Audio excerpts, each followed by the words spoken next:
nos vamos a divertir el día de hoy, ¿sí? Y tengo la oportunidad de empezar platicándoles un poquito en celebración de este Día Internacional de la Inocuidad Alimentaria, ¿por qué es importante? Bueno, yo quisiera que ustedes recordaran que vivimos, bueno, primero quisiera decirles que pues todas las opiniones que expreso en el presente pues no reflejan aquellas de la sociedad, de la Asociación Latinoamericana del Caribe, ni de la Asociación Nacional de Tecnólogos en Alimentos, son mías, nadie me pagó ni nadie me pidió que dijera algo en específico. Esto es el temario que vamos a tratar de seguir, es muy sencillo, tenemos unos 20, 25 minutos para platicar, que creo que es tiempo suficiente. Entonces, bueno, pues yo quisiera que empezáramos por comentar que vivimos en un mundo donde hay todo tipo de personas de todos colores, de todos sabores, de todos tamaños. Todos tenemos los mismos derechos, pero no somos iguales. Nuestros requerimientos nutricionales van a ser diferentes dependiendo de cuestiones específicas de si tenemos alergias, si ya nos van a platicar de las alergias, si tenemos intolerancias, si tenemos alguna enfermedad en específico, de nuestra edad, del sexo, de si una mujer está o no embarazada, etcétera, etcétera. Somos diferentes, pero todos tenemos el mismo derecho. Hablamos de la inocuidad. Es una palabra, pues, que tiene únicamente 9 letras, nada más. Pero decir inocuidad es hablar de un mundo. Aquí les doy algunos temas que son importantes relacionados con la inocuidad. Eh, la gestión de alergenos, la resistencia antimicrobiana, la ciberseguridad, las nuevas tecnologías. Vaya, esto es un mundo y lo representamos con una palabrita de 9 letras. Inocuidad quiere decir que no haga daño. Bueno, esto es excelente porque queremos que ninguno de los alimentos que nosotros consumamos nos haga daño. Creo que aquí la pantalla se está viendo, déjenme hacerla, no, al revés, la quiero desaparecer. Oh, oh, no debía haber yo hecho eso. Pierde uno la experiencia del orador. Yo quiero que nada más esto se vea. No estoy compartiendo mi pantalla, Dios mío. Sara, estás compartiendo, se ve bien. ¿Sí? Sí, sí, sí. Lo que pasa es que yo no la veo. Ah, en la diapositiva donde está la inocuidad. Ok, sí, ¿Cómo que hizo? déjame quitar, ya, ok, ya. Perdón, es que aquí me aparecieron muchas cosas en pantalla de repente y esto me descontroló. Hay hechos que son importantes y por qué requerimos alimentos inocuos y seguros para la población. Bueno, esperamos 9.800 millones de personas para el 2050, lo cual representa que debemos incrementar la producción de alimentos en un número muy sencillito, 70%, nada más, para cubrir las necesidades de esa población que ya viene en camino. Nos enfrentamos a una serie de retos y problemas muy fuertes, al hambre, al cambio climático, a tener suficientes alimentos. Sufrimos una pandemia que nos dejó muy golpeados hace 5 años, ¿sí? Tenemos muchos problemas que resolver. Esto es un desafío extremadamente complejo y debemos concientizar a todas las partes para que colaboren. ¿Cuándo? Hoy, no mañana, hoy. Tenemos hechos que a mí me asustan y se los puse aquí en números para que los traten de dimensionar. Es bien sabido que se desperdicia por lo menos el 30% de los alimentos en el mundo. Esto nos representa 1.300 millones de toneladas de alimentos, 38 toneladas por minuto. ¿Sí? En el campo, en el procesamiento, en todos lados estamos desperdiciando por un mal transporte. Nuestro consumidor, ay, ya nomás digo consumidor y me da miedo, no sé a ustedes, ¿sí? ¿Por qué desperdiciamos alimentos? Bueno, prácticas agrícolas deficientes, mal almacenamiento, un mal transporte, un mal procesamiento, se desperdician a la venta y luego tenemos a nuestro consumidor que transporta mal, almacena mal y prepara mal y luego vienen todos los riesgos de seguridad. Imagínense ustedes lo que representan estas 1.300 millones de alimentos desperdiciados, los focos de infección, de plagas, bueno, son números verdaderamente alarmantes. Este desperdicio de alimentos es increíble. Pero veamos que en países de altos ingresos e ingresos medios, los principales desperdicios son en el principio de la cadena de suministro y en el consumo. Y en el consumo es impactante. Se desperdician de 95 a 115 kilogramos de alimentos per cápita. ¿Sí? Dimensionemos esto. En países de bajo ingreso, evidentemente las primeras etapas de la cadena de suministro son un serio problema. Las etapas intermedias también lo representan y curiosamente esto se nivela un poquito porque hay menor desperdicio en el consumo. Veamos que en África subsahariana y en el Asia meridional el desperdicio no es de 95 a 115, es de 6 a 11 kilogramos per cápita. Entonces, tratemos de dimensionar cuánto tiramos nosotros y cuánto aportamos a esto, que es importante. El cambio climático, pues lo estamos viviendo. Hoy nos estamos muriendo de calor, mañana nos estamos muriendo de frío, hoy nos estamos ahogando. Es un hecho real. Aunque haya presidentes en el mundo que digan que esto no existe, ¿sí? El incremento de 1.5 a 4.5 grados centígrados para finales del siglo XXI se espera. Esto nos conlleva aumentos en las precipitaciones. Nosotros tuvimos una tromba en la Ciudad de México hace 2 días y fue terrible. Estamos viviendo el efecto.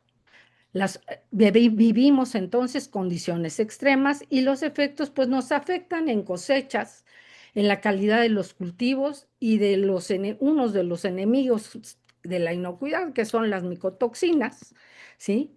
Este impacto del cambio climático es terrible, hablamos de un aumento de la temperatura global, aumento de precipitaciones, condiciones climáticas extremas, acumulación de gases en la atmósfera, etcétera. En la agricultura, la problemática específica de disminución de rendimientos, de maduración temprana de cultivos, etcétera.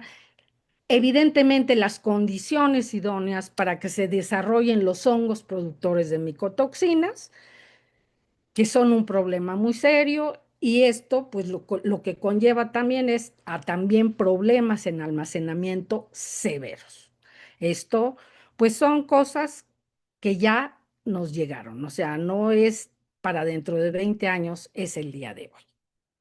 Las condiciones ambientales nos van a afectar en el campo el crecimiento y la germinación de los productos, la producción de las toxinas por el efecto de condiciones idóneas para su desarrollo, la temperatura, la humedad, etcétera. Y bueno, pues miren, aquí vemos que los problemas en el campo son de veras muy serios. Va a haber un mayor ataque de insectos, condiciones idóneas, como yo ya había comentado, para el crecimiento de los hongos, respiración mayor de los microorganismos, se aumenta la humedad, entonces los hongos que son oportunistas llegan y nos dejan su regalo, que son las micotoxinas que nos afectan seriamente la inocuidad de los alimentos. Yo hablo de micotoxinas, ¿por qué? Bueno, pues nada más hay numeritos que nos dicen que el 25% de los cultivos están afectados por hongos productores de micotoxinas, que tenemos 1.000 billones de productos contaminados, lo que nos representa pérdidas por 1.000 millones de dólares al año.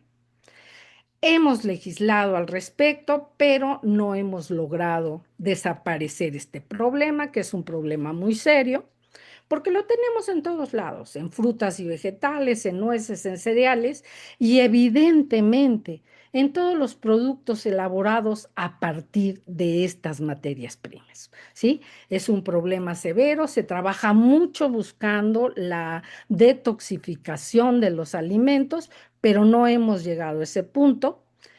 La investigación continúa y hay avances importantes, pero aún nos falta un largo camino por andar. Se debe buscar siempre un manejo integral, ¿sí? El antes, el a lo largo de la cosecha y el después. De todo y del manejo que logremos hacer de esto es lo que va a reducir el riesgo de que tengamos alimentos contaminados con las micotoxinas.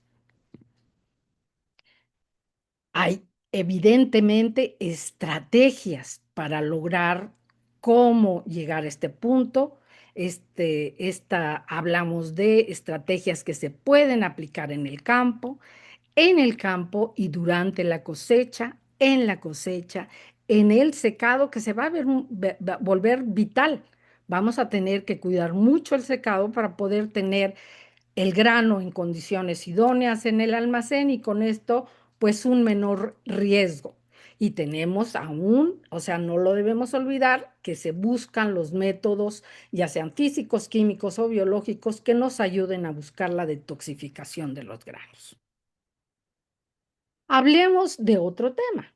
Los sistemas de aseguramiento de la calidad del proceso es muy importante. Nos debemos concientizar de esto. Hay mucha industria consciente que trabaja con sistemas de aseguramiento de calidad, los respeta, pero hay mucha gente que no. Tenemos mucha industria no regulada que dice, ay, ¿qué importa?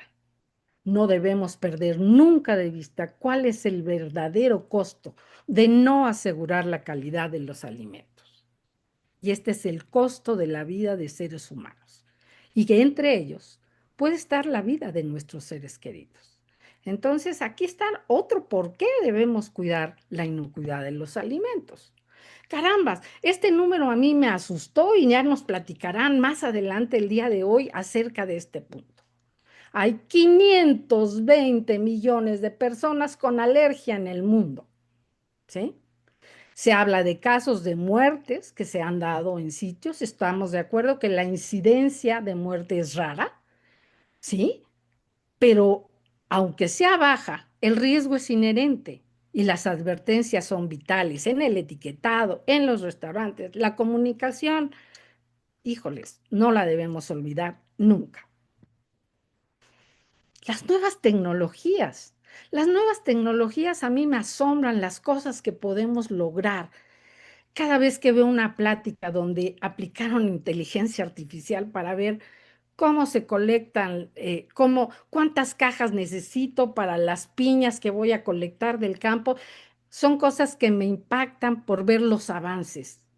Los avances en la ciencia son importantes y nos van a ayudar a optimizar nuestros tiempos y a aumentar nuestra eficacia y nuestra eficiencia. Esto es vital, crucial para la inocuidad de nuestros alimentos al ofrecerle nuevas herramientas y enfoques que nos van a ayudar a prevenir, detectar y responder a riesgos en la cadena de suministro. No se nos olvide nunca, nunca, nunca, nunca. Somos una población diferente, pero todos tenemos el mismo derecho, ¿sí? Los problemas son muchos y son reales. Tenemos una población en aumento, una mayor población de adultos. Ni verga, dame a mí. ¿Podrían cerrar el micrófono? Gracias. Una población con necesidades específicas. Necesitamos producir más alimentos con un enfoque específico a proteína de origen vegetal para que bajemos la huella de carbono. Tenemos que desaparecer el desperdicio de alimentos, todos los problemas que ya medio mencionamos provocados por el cambio climático, ¿sí? Las micotoxinas, los problemas en el campo, los microorganismos emergentes, aprovechar estas nuevas tecnologías. ¿Para cuándo? Debimos haber empezado hace 50 años. El futuro ya nos alcanzó, ¿sí? La solución van a ser estrategias de colaboración conjuntas siempre. Para esto requerimos tres puntos importantes: inversión, capacitación y colaboración con las autoridades, porque los científicos están logrando avances importantes. Industria, la industria seria, está haciendo su trabajo. Tenemos, como podemos ver, un reto muy fuerte, un reto que a algunos les dirían imposible, pero si no lo intentamos no vamos a avanzar. Debemos tener la colaboración de las partes. Y estas partes son la industria, la academia, el gobierno y los productores. ¿Cuándo? Hoy, porque ya se nos vino el futuro. Ya estamos con los problemas aquí, ¿sí? Como buena académica, yo les pongo aquí un ejemplo. Esto lo saqué de una transparencia, de otra plática donde yo hablaba de etiquetado, ¿verdad? Vamos a capacitar a todos los niveles. A todos los niveles, nosotros debemos colaborar, debemos tener la colaboración de la industria. ¿Por qué? Porque la industria tiene el recurso, los gobiernos que tienen que poner las condiciones para que nosotros trabajemos y también apoyar económicamente y evidentemente la academia, que nos hemos quedado quietecitos. Yo siempre digo, de repente veo unos TikToks y unos videos que me alarman por los pseudo expertos y las cosas que dicen, pero los científicos nos quedamos callados y ya no podemos quedarnos callados, tenemos que colaborar. Este es un simple ejemplo de lo que nosotros podemos hacer y lo que es nuestra obligación ante la sociedad. Quisiera dejarlos con algunas ideas para llevarse. Los problemas de inocuidad son de todos, no son míos, no son del gobierno, son de todos.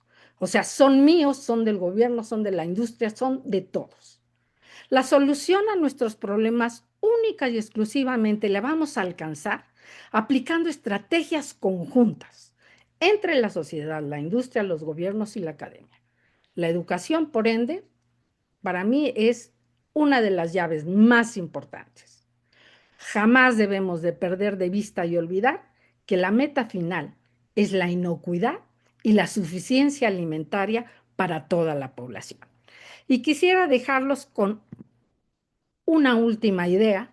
Esta foto, esta caricatura nos la envió la doctora Magda Pinzón al chat de Alacta y yo la tomé y se las pongo aquí porque así es, la inocuidad es tarea de todos. Tenemos que concientizarnos sobre el aporte que cada uno de nosotros puede hacer. En México decimos, de poquito en poquito se llena el jarrito, o jarro, o taza, o pocillo, o jarrita, o chorote, como en cualquier otro país de Latinoamérica se le llame al jarrito. La solución somos todos, aunque sea un tema de hace muchos años que utilizó algún presidente en México. Muchas gracias.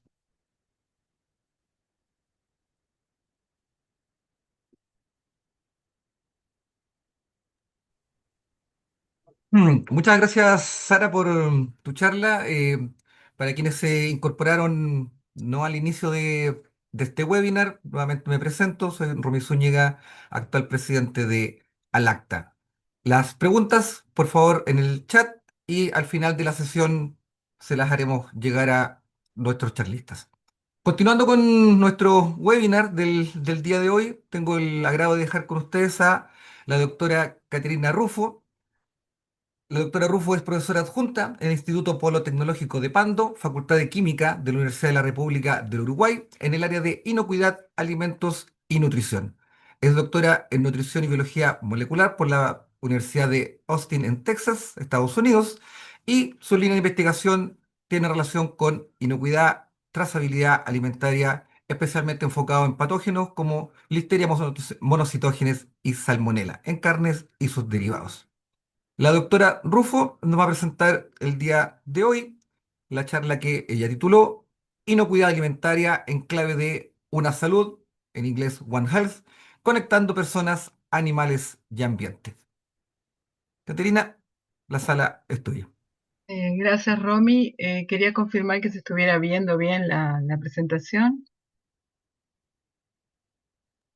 No se ve en modo de presentación, Caterina. Otra vez, a ver.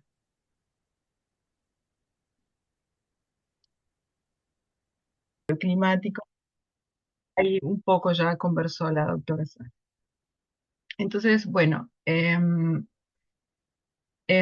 hoy día tenemos una agenda que es la agenda de los Objetivos de Desarrollo Sostenible, en la que se enmarcan muchas de las acciones que se toman a nivel de estados, naciones y organizaciones para lograr un desarrollo sostenible del mundo tal cual lo conocemos. La inocuidad, si bien puede verse como un aspecto primordial en todos ellos, en algunos particularmente tiene un rol más importante porque para el hambre cero, salud y bienestar, trabajo y fin de la pobreza, no podríamos lograr esos objetivos si no tenemos alimentos nutritivos e inocuos que son indispensables para sustentar el desarrollo. Luego, los objetivos 6 y 12, que hablan de agua limpia y saneamiento y producción y consumo responsables, son necesarios para otra vez obtener alimentos inocuos. Y el objetivo 17, que es alianza para lograr los objetivos, como ya comentó la doctora, la inocuidad es un problema de todos, entonces necesitamos alcanzar las distintas y numerosas alianzas que se necesitan para ello.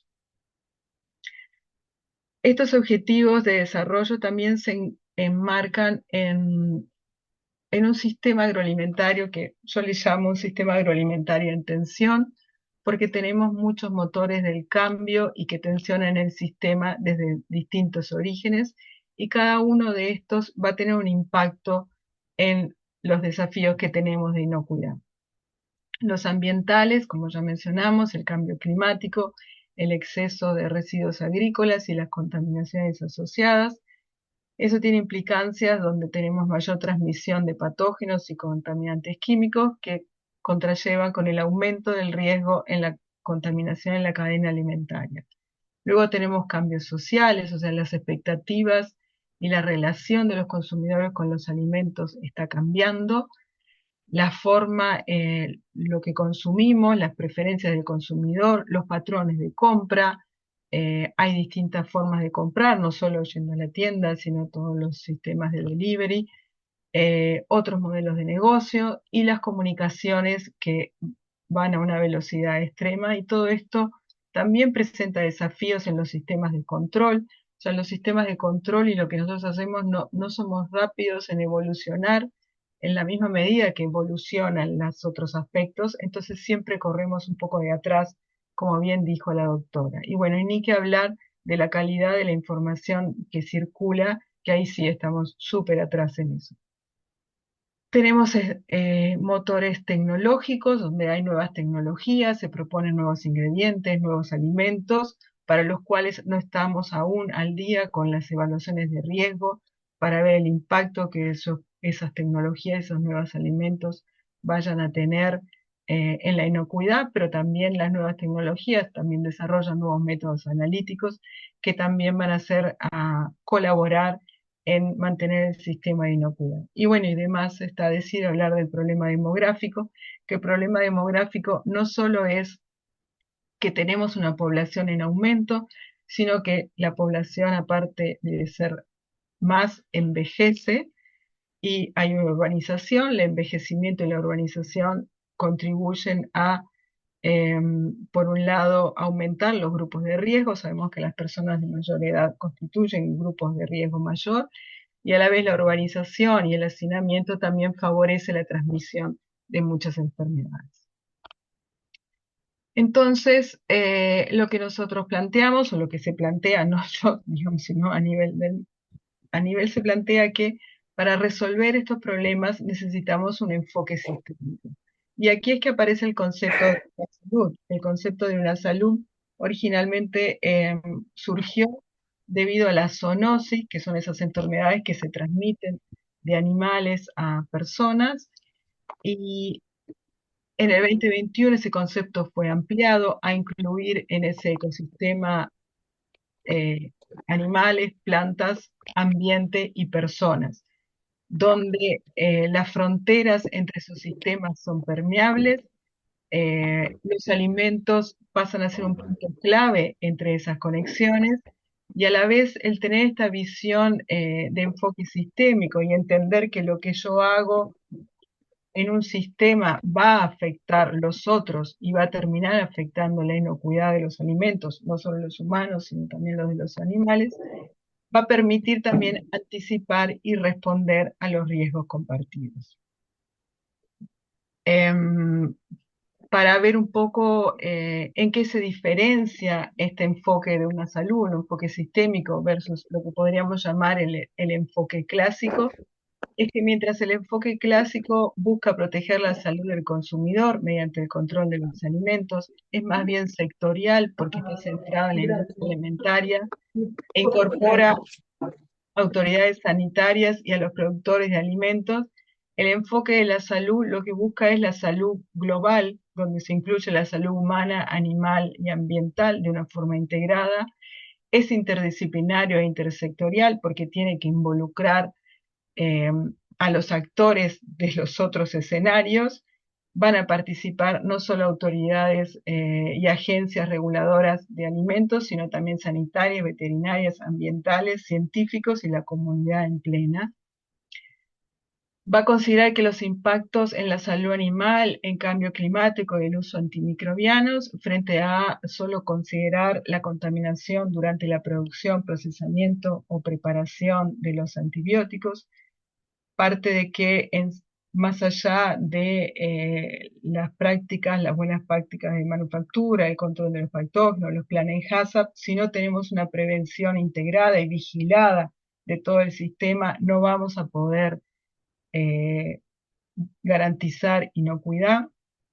Y bueno, y así es una forma de ver que también incluye una vigilancia y control del uso de antibióticos, pone al cambio climático arriba de la mesa y a sus efectos, entonces permite ver toda una visión sistémica y un panorama más grande de la problemática de inocuidad, que los problemas de inocuidad son más grandes que lo que termina quedando en el alimento y lo que nosotros terminamos comiendo, y por ende las soluciones a esos problemas requieren de esta visión sistémica.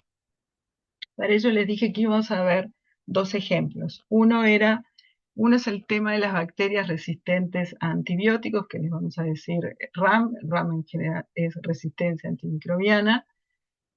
Estas bacterias se originan en dos mundos, digamos. Se originan en nuestro mundo, en el mundo humano. Nosotros consumimos antibióticos frente a determinadas enfermedades y en nuestro intestino desarrollamos bacterias que pueden tener resistencia a los antibióticos que consumimos, y lo mismo pasa en la producción animal. Los animales son tratados con antibióticos, ya sea por enfermedades o como promotores de crecimiento, y estos también van a desarrollar bacterias resistentes. Que las bacterias sean resistentes quiere decir que tienen capacidad para evolucionar y resistir a los efectos de los antibióticos, lo cual nos va a pasar que cuando estas bacterias estemos infectadas con una bacteria resistente y nos tengan que tratar con antibióticos, no vamos a tener herramientas para hacer ese tratamiento, y se han convertido en una de las principales amenazas de salud del siglo XXI. Y por más decirles es que también se encuentran en los alimentos. Viendo un poco más el panorama de estas bacterias, ellas se generan por el uso intensivo de antibióticos, sobre todo en lo que es la producción de carne en cualquiera de los animales. A veces, como hay baja eficiencia de tratamiento, se tiende a administrar más antibióticos para lograr un efecto, y eso genera una presión sobre el sistema que termina generando un ambiente propicio para que se generen las resistencias. Ya se ha visto la transmisión entre los sistemas, o sea, la resistencia en E. coli comensales en animales responde a los antibióticos usados, y se han encontrado las mismas resistencias en E. coli comensales humanas que en animales. Luego tenemos los efectos del cambio climático. Los efectos del cambio climático tienden a un aumento de temperatura. Eso favorece la generación de resistencia antimicrobiana, ya sea por favorecer el crecimiento de los microorganismos o también por favorecer el mecanismo de transferencia de los genes de resistencia, que es cuando las bacterias intercambian entre ellas material genético y es así como adquieren la resistencia. El impacto en la salud pública de estas bacterias resistentes es grande. Anualmente se dan 700.000 muertes. Solo en Estados Unidos se identificaron 430.000 casos en el año asociados a alimentos por bacterias resistentes. Entre ellas, una de las que más preocupa asociados a los alimentos son las salmonelas y salmonelas multiresistentes. Cuando la salmonela es una enfermedad transmitida por alimentos que puede no necesitar tratamiento con antibióticos, pero en este caso termina necesitando, y al tener unas salmonelas multiresistentes no tenemos herramientas para tratarlos. Entonces, dicho esto, y viendo el porqué y esta visión sistémica que queremos dar, veamos cómo es el ecosistema de las bacterias RAM, de cómo se generan y cómo circulan en la cadena. Tenemos, como ya dijimos, la generación en el ámbito humano y en el ámbito productivo, animal y vegetal. Estos dos ámbitos no solo transfieren al ambiente bacterias resistentes, sino que también transfieren los residuos antibióticos, ya sea por desechos o por excreciones, que todo esto vuelve al ambiente y genera más presión selectiva para que se conserven las resistencias a antibióticos e incluso se generen nuevas. Además tenemos que las bacterias resistentes, llamémosle del mundo humano y el mundo productivo, pueden ir de un lado al otro y además pueden ir desde el lado productivo hacia el lado humano como contaminantes en los alimentos. Entonces, como ven, el escenario de circulación de estas bacterias es muy grande y no alcanzaría con solo controlar lo que termina en los alimentos si yo no logro controlar la circulación de ellas y que no me vuelvan a entrar al sistema y que no vuelvan a generarse. El enfoque de una salud lo que busca es eso, es actuar de forma coordinada en los distintos sitios para poder controlar la circulación y la generación de bacterias resistentes. En nuestro laboratorio, nosotros desde la pandemia incursionamos en lo que es el monitoreo de aguas residuales como una herramienta de vigilancia epidemiológica. Lo hicimos para el SARS. En ese momento se desarrollaban muchas estrategias. Una de ellas fue monitorear las salidas y las entradas de las tratamientos urbanas y luego expandimos esta línea de investigación hacia virus, bacterias de relevancia clínica y genes de resistencia antimicrobiana. Aquí le cuento un poquito los resultados, pero no solo para contarles los resultados, sino también para traer otro aspecto que no estábamos considerando en la ecuación. Nosotros, las plantas de tratamiento urbano recogen las aguas de casas, hogares, fábricas, hospitales, todo lo que se recoja en la red. A veces pueden recoger también de establecimiento de faenas de animales, ya sea de pollos, cerdos o ganados. Esta planta donde nosotros trabajamos no recoge de establecimientos de faena. Y bueno, lo que sí sabemos es que luego de la planta de tratamiento, el efluente va a un curso de agua, o sea, ese curso de agua es un arroyo que termina en un río y de ahí se toma agua de riego porque es una zona agrícola, de producción agrícola, entonces los productores utilizan esas aguas para el riego, para darle al ganado y muchas veces también los productores de la zona van a la planta de tratamiento a recoger los lodos de la planta, porque los lodos son muy buenos mejoradores de suelo si no tuvieran tantas bacterias patógenas y genes de resistencia, ¿no? Entonces ese es el panorama que aún complica más el escenario de las resistencias. Como ven acá en estas dos grafiquitas, la de la izquierda es de Escherichia coli, la de la derecha es de Enterococcus faecium. Las barras grises representan las copias por mililitro, los logaritmos de las copias por mililitros a la entrada de la planta, las barras amarillas a la salida. Vemos que a lo largo del año se mantienen más o menos constantes los niveles, no hay diferencias significativas por estacionalidad. Y sí vemos diferencias significativas en las salidas, o sea, las salidas, que son las barras amarillas, tienden a ser en el orden de 2 órdenes de logaritmo menores a la entrada. O sea que sí hay una remoción de material de bacterias por parte de la planta, pero esta remoción no es completa. O sea, todavía estamos liberando al ambiente un montón de bacterias que pueden ser o no patógenas y pueden contener o no genes de resistencia. Cuando monitoreamos los genes de resistencia, acá le presento los resultados de 4 genes, el gen SUL1, MECA, Integron 1 y ERMB, que codifican para resistencias a sulfonaminas, a betalactámicos y a macrólidos, y como ven, los encontramos a la entrada en casi todas las muestras. 3 de ellos tenían un 100% de prevalencia y uno de ellos un 77% de prevalencia. Y a la salida también estaban 3 en todas las muestras y MECA, el de resistencia a meticilina en estafilococo, solo en el 4% de las muestras. ¿Qué nos quiere decir esto? Nos quiere decir que hay una circulación de genes de resistencia que llegan a una planta de tratamiento donde hay un tratamiento que no es eficiente para removerlos y estamos volcando al ambiente y los estamos volcando al ambiente y enriqueciendo cursos de aguas en ellos que no deberían tener genes de resistencia. ¿Cuál es el mensaje que quiero que se lleven? Es que en eso de que no somos rápidos en incorporar las estrategias que necesitamos incorporar para los cambios que nos pasan, es las plantas de tratamiento no estaban pensadas para reducir la carga de genes de resistencia. Entonces ahora, sabiendo estas cosas, deberíamos pensar en cómo adecuamos las plantas de tratamiento para mitigar la salida de genes de resistencia y mejorar lo que es la circulación de ellos en el ambiente. Bueno, esto es un poco un resumen de lo que hablamos de genes de resistencia.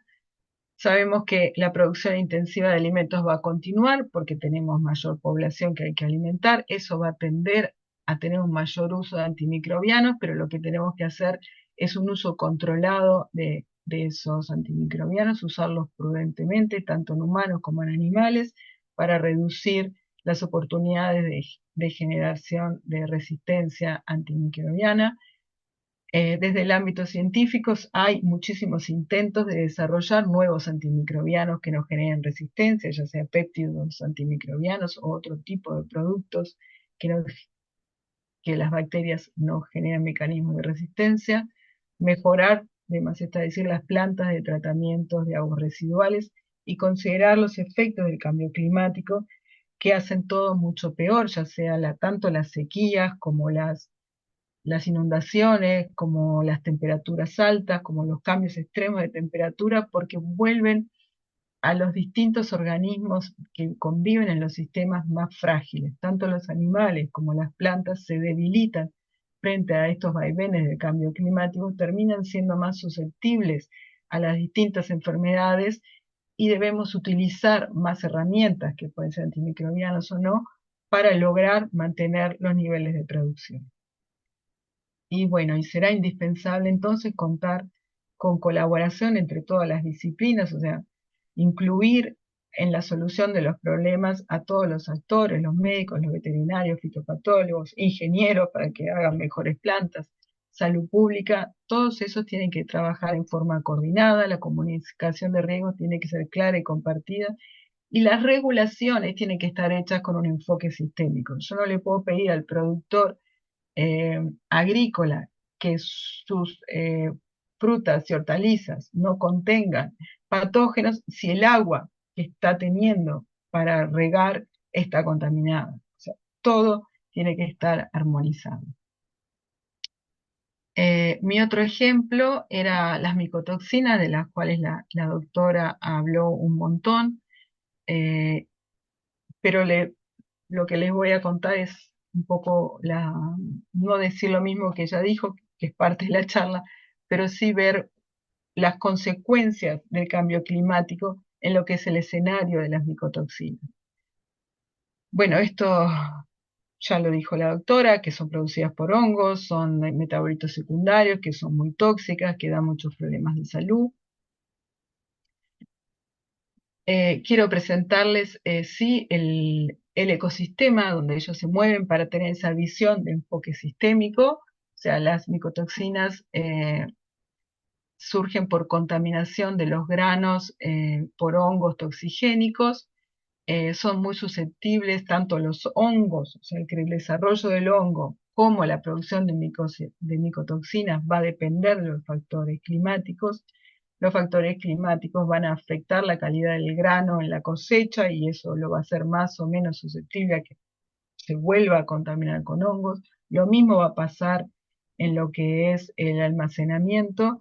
Y luego que tenemos los granos contaminados, esos granos contaminados van a llegar directamente al consumo humano o van a llegar indirectamente a través de la producción animal, los animales que van a consumir los granos contaminados y a través de los subproductos nos van a volver a nosotros las toxinas, ¿sí?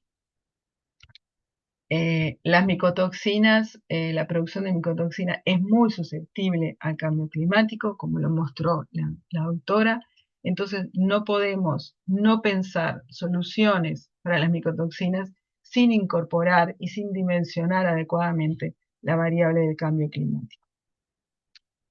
La variable cambio climático ya lo comentó la doctora, que bueno, tenemos los efectos por aumento de las temperaturas, los efectos por los estreses hídricos, ya sea más agua o menos agua, que van a afectar tanto los hongos, las especies de hongos y la producción, los niveles de producción de micotoxinas, que por lo que estamos viendo es siempre para peor. Hasta ahora no hemos visto un efecto que sea para disminuir la producción de micotoxinas. Pero lo que termina pasando con esto es que lo que cambia es la expansión territorial de las micotoxinas. O sea, los hongos se van a mover a zonas de clima que les sean más favorables. Entonces vamos a empezar a ver producción de micotoxinas en una zona del planeta donde antes no había. Vamos a ver que hongos que antes se desarrollaban en una zona, ahora no se van a desarrollar también y va a aparecerme otra especie, otro género de hongo y me va a cambiar el perfil de micotoxinas. ¿Qué pasa con esto? Pasa que las distintas zonas no van a estar preparadas para ese cambio, no lo van a haber anticipado, entonces ya lo van a encontrar como un problema para el cual no se prepararon. ¿Sí? Creo que es el concepto más importante que quiero que se lleven de las micotoxinas. Acá les presento esta figura que me gustó mucho, obviamente la saqué de un artículo. Estos son distintas predicciones de cómo se va a mover el riesgo de aflatoxina con distintos niveles de temperatura de cambio climático. Esto sería el escenario actual, obviamente lo rojo son las zonas de mayor riesgo de aflatoxina y hacia lo azul o lo blanco donde el riesgo es mínimo. Y ven cómo con un aumento de 2 grados de temperatura aumentan las zonas rojas y se expanden la zona de producción de micotoxina. O sea, no solo tenemos un aumento en intensidad en las zonas donde ya se produce, sino que hay zonas donde antes no eran un problema las micotoxinas y sí lo son. Y bueno, y con 5 grados el escenario es aún peor. Entonces, cuando vamos a pensar en micotoxinas, tenemos que pensar en esto, tenemos que pensar en que hacia dónde me está llevando el cambio climático, el problema, y cómo voy preparando esas zonas para que reciban el problema. Por ejemplo, hay zonas que no van a tener ni siquiera reglamentación para las micotoxinas porque no era un problema para ellos. Entonces, eso es, creo, la mayor complejidad en este escenario del cambio climático. Bueno, y esto también es a modo de resumen, es la alta incidencia en los cultivos básicos, sobre todo en países con inseguridad alimentaria, va a pasar a ser muy importante porque entonces no va a haber alimentos seguros. El cambio climático agrava todo este problema. Va a haber falta de monitoreo, recursos y regulaciones eficaces en esas zonas donde van a aparecer las micotoxinas. Entonces lo que sería necesario es mejorar la capacidad de predicción en esas regiones vulnerables, capacitar y concientizar a los productores y trabajar en los cultivos resistentes y en dietas diversificadas. Con los cultivos resistentes hay que tener cuidado porque ¿a qué van a ser resistentes? Pueden ser resistentes a la lluvia pero no necesariamente resistentes a las micotoxinas.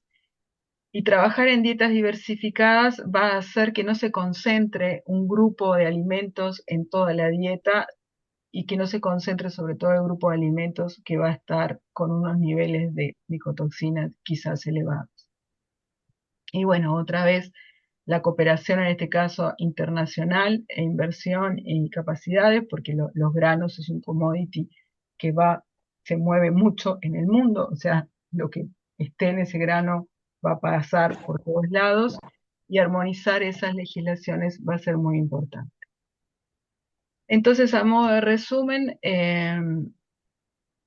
quería dejarles este mensaje de ver a la inocuidad más allá de lo que es la producción de alimentos, ver que el problema es más grande, que hay una interdependencia entre los sistemas y que todo lo que se haga en un sistema va a impactar en los otros para bien y para mal, entonces la resolución del problema tiene que considerar eso. Tengo que ya encarar la solución de los problemas con la variable cambio climático en la cabeza, acordarme de que tenemos mucho conocimiento acumulado, hay mucho conocimiento acumulado hoy día en la sociedad, en la ciencia, y que no lo estamos haciendo articular para la mejora de la inocuidad. Y bueno, la vigilancia integrada, la colaboración intersectorial y la urgencia de una gobernanza colaborativa, educar y fomentar todo lo que es investigación interdisciplinaria para poder enfrentar los desafíos complejos a los que estamos expuestos. Bueno, les dejo preguntas para que piensen y ya conversaremos al final de las 4 charlas. Muchas gracias, Caterina, por esta charla que nos dio una visión más integral respecto a lo que es la inocuidad alimentaria. Eh, para quienes se incorporaron más tarde a este webinar, les comento que estamos transmitiendo ya con un público de 185 personas. Agradecer a todos los que están acá presentes en este webinar dedicado a la inocuidad alimentaria. Pasamos a la tercera charla del día de hoy, titulada Alergenos, pequeños ingredientes, grandes riesgos. Quien nos dictará esta charla es Alejandra Cibaja. Alejandra es tecnóloga de elementos de la Universidad de Costa Rica, con una amplia experiencia en el área de calidad e inocuidad alimentaria. Ha trabajado en empresas como Walmart, centro de distribución también en Centroamérica, y siempre velando por el cumplimiento de las normas, ya sea nacionales e internacionales. Egresada del curso Women Lead Strategies para el desarrollo de mujeres de INCAE. Actualmente está también cursando una especialidad en alergias e intolerancias alimentarias en la Universidad Atlántica de España. Es consultora en el manejo de alergenos en la industria alimentaria. Alejandra, te dejamos con la sala para que nos des tu presentación.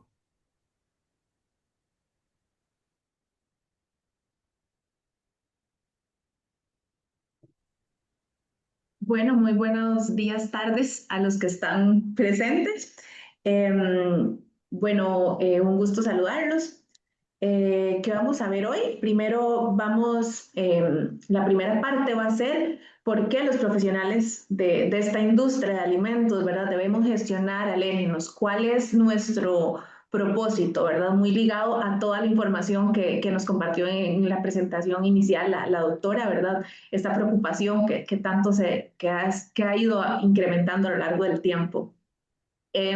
Luego vamos a ver un poco el tema de estándares legales y requisitos de GFSI en términos específicos de gestión de alérgenos. Y al final, pues vamos a revisar una metodología sistemática, cómo hacer, cómo llevar a la acción, como dice la frase, ¿verdad?, del Día de la Inocuidad, para poder diseñar nosotros programas que sean robustos y sostenibles a lo largo del tiempo.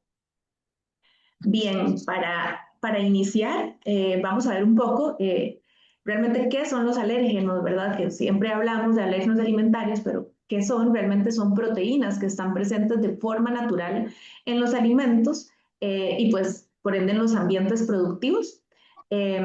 Son proteínas de bajo peso molecular, solubles en agua, lo cual es súper importante para el diseño de nuestros programas de limpieza y desinfección. Y también algo que los caracteriza es que son bastante estables en medio ácido. Tanto en procesos que efectuemos en la industria, pues se mantiene su estructura, y algo que súper destaca más es el tema a nivel del sistema digestivo.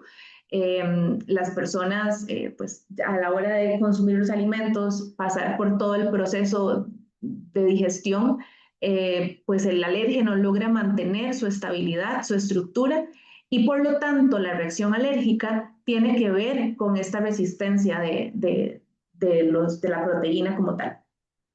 Acá podemos ver los principales alérgenos. Ellos son los responsables del 90% de las reacciones alérgicas que se generan a nivel del mundo, y pues se conocían como los 8 grandes del Codex. Ahora más adelante vamos a ver por qué ya solamente son 8 principales. Y pues acá están: soya, leche, huevo, maní, frutos secos, crustáceos, cereales con gluten y pues el pescado. Adicional, acá podemos ver 5 adicionales que son los que también están en otras legislaciones que más adelante vamos a revisar. Y también se incluye la parte de los sulfitos. Si bien los sulfitos no son un alérgeno como tal, hay consenso en todos los países y se debe hacer una declaración obligatoria cuando esté presente en más de 10 partes por millón. Bien, la parte de, vamos a ver acá un poquito lo que son la clasificación de las reacciones adversas a los alimentos. Hay 2 tipos, ¿verdad? Las que están mediadas por el sistema inmunológico, que es lo que llamamos la hipersensibilidad, y las que no están mediadas, que son las intolerancias. Si bien tanto las intolerancias como las alergias, ¿verdad?, o la misma enfermedad celíaca que ahorita vemos, tienen síntomas muy similares. Acá la gran diferencia es que está mediado por las reacciones alérgicas, sí tienen una mediación del sistema inmune. Por ejemplo, en la tolerancia tenemos las metabólicas, que se habla cuando tenemos alguna deficiencia en una enzima, como la intolerancia a la lactosa, por ejemplo, farmacológicas, y otro tipo que está acá, donde están los sulfitos. Los sulfitos son agentes químicos, ¿verdad? Y entonces causan esta intolerancia. ¿Y por qué los catalogamos y siempre están en la legislación a nivel de Codex? Bueno, pues realmente los sulfitos se establecen allí porque tienen reacciones muy similares y pueden llegar a personas sensibles y asmáticas a generar reacciones como tipo un choque anafiláctico incluso. Por eso esa es una de las que prevalece y tiene similitud con todo el tema de las alergias, y esa es la razón por la cual allí están. A nivel de la parte de hipersensibilidad tenemos las reacciones que están no mediadas por la inmunoglobulina E, y acá es donde se cataloga la enfermedad celíaca. A diferencia de las que están mediadas por la inmunoglobulina E, que sí son específicamente las alergias alimentarias, y un poquito de lo que vamos a ver hoy más en detalle.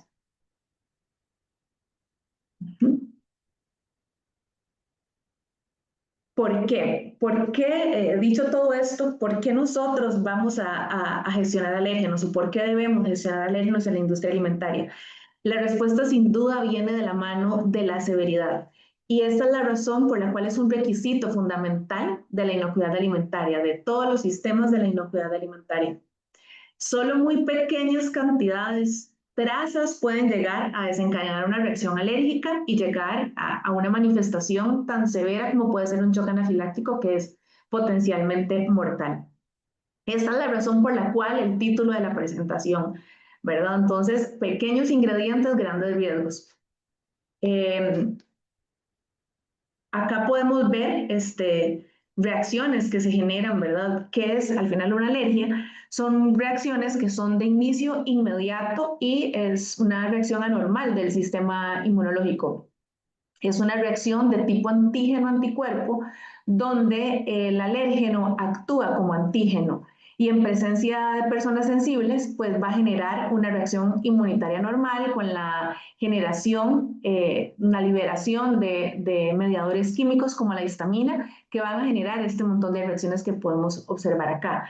Aumenta lo que es el flujo de sangre a nivel de los tejidos y por ende también secreciones acuosas y aquí es donde empieza a generar irritaciones, edemas a nivel cutáneo, como todas las que podemos ver acá, todas las fotografías, ¿verdad? También compromete lo que son las vías respiratorias, nos puede generar broncoespasmos, el cierre de la vía respiratoria como tal, ¿verdad? Dificultad para respirar y también tiene acción sobre el sistema digestivo, los músculos del sistema como tal generan también espasmos, puede llegar a generar bastantes cólicos, deposiciones con sangre, ¿verdad? Eso es uno de los pocos ejemplos que tenemos. Sin duda, la expresión más severa de una alergia alimentaria es la anafilaxia, que puede llegar a ser potencialmente mortal, afectar tanto sistema respiratorio como sistema circulatorio. Y pues es lo que mencionaba inicialmente la doctora, si bien es poco probable, como lo dicen las estadísticas, cuando sucede es irreversible, ¿verdad? Y es bastante doloroso. Entonces, por eso acá pequeños ingredientes como unas trazas pueden generar grandes riesgos.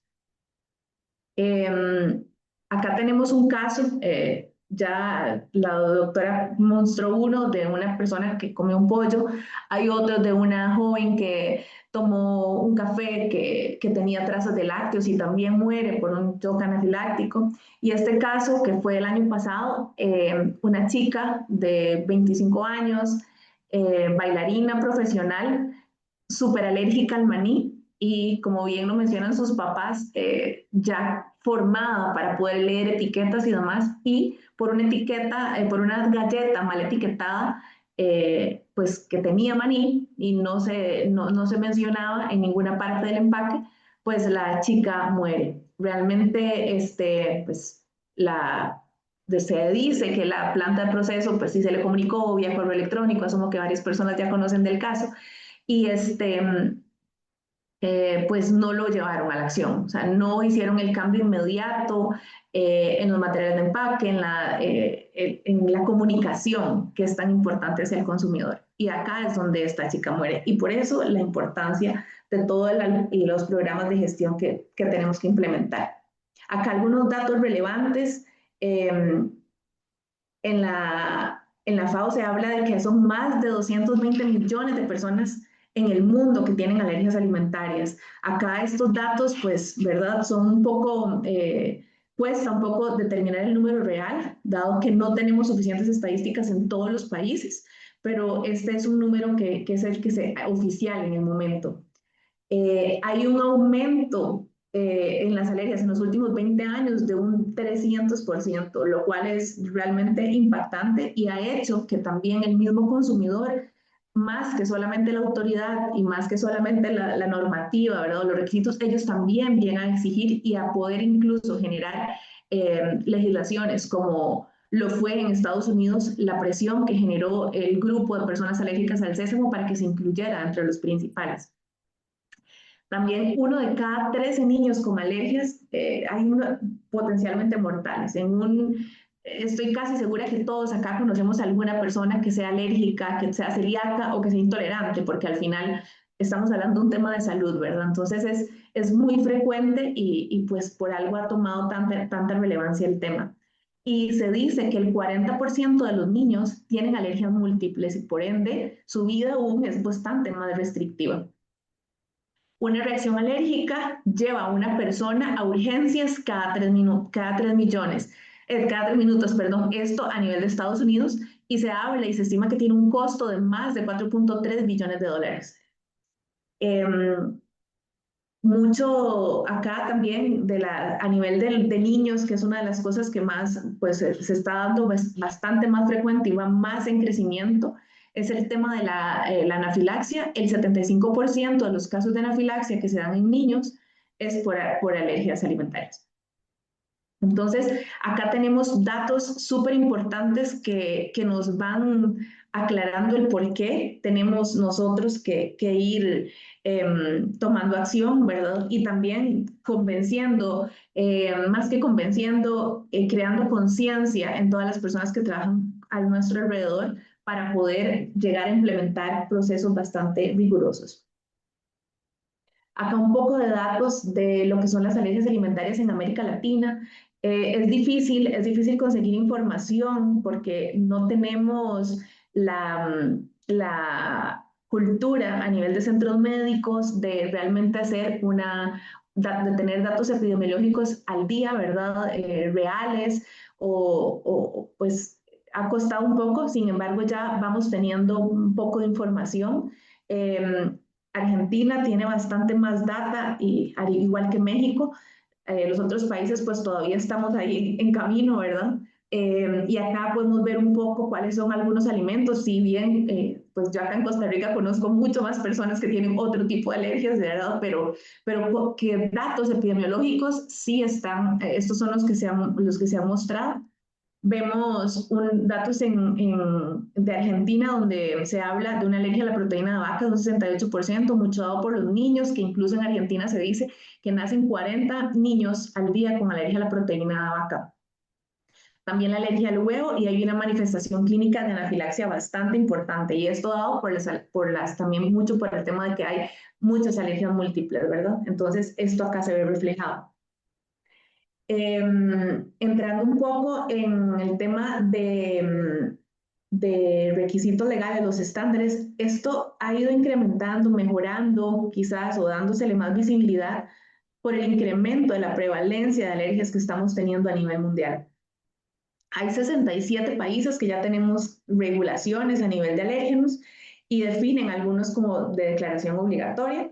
Y ya para todas las normas del sistema GFSI se incluye como un requisito mandatorio el tema de gestión de alérgenos. Acá podemos ver un escenario normativo en América Latina donde todos convergen en la declaración obligatoria de los 8 alérgenos principales. Brasil, adicional a ellos, incluye el látex, la alergia a la proteína del caucho, y México también incluye los moluscos. Pero sí podemos ver que pues estamos amparados ante una legislación, que al menos ya hay legislación, ¿verdad?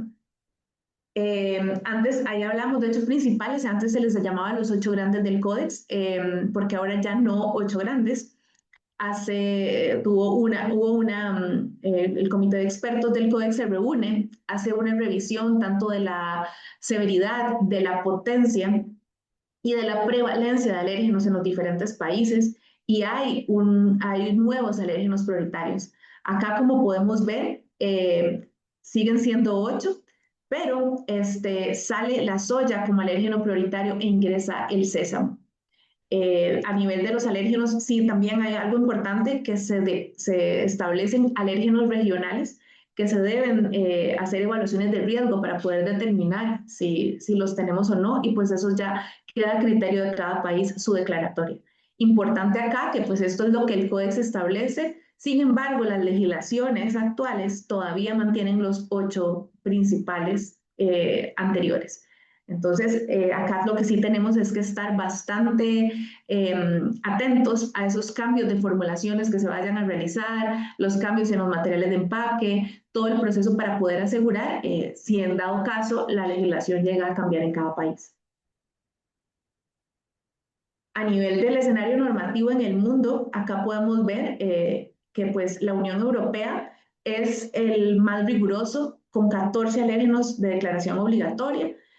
Y pues hay bastantes que se incluyen ya el sésamo, lupinos, ¿verdad?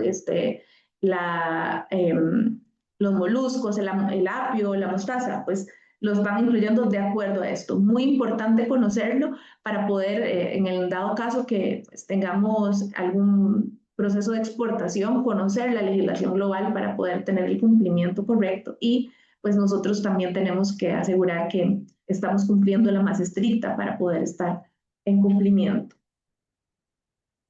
A nivel de ¿qué se dice de lo que es GFSI? Pues ¿qué pasa? Todos los requisitos, todos establecen un requisito mandatorio, la parte de gestión de alérgenos. FSC elevó bastante el nivel, solicita evaluaciones de riesgos de todos los puntos críticos, de todos los puntos de contaminación cruzada, verificaciones basadas en riesgos, se habla bastante del tema de puede contener, ¿verdad? Que sea simplemente como último recurso. BRC introduce el reproceso como una ruta crítica y pues también se habla en las tres del tema de el puede contener. Sí, FSC hay un tema importante que aparte siempre tenemos el concepto de revisión de documentaciones cada vez que tengamos cambios en nuestros procesos, que hay un recall, ¿verdad?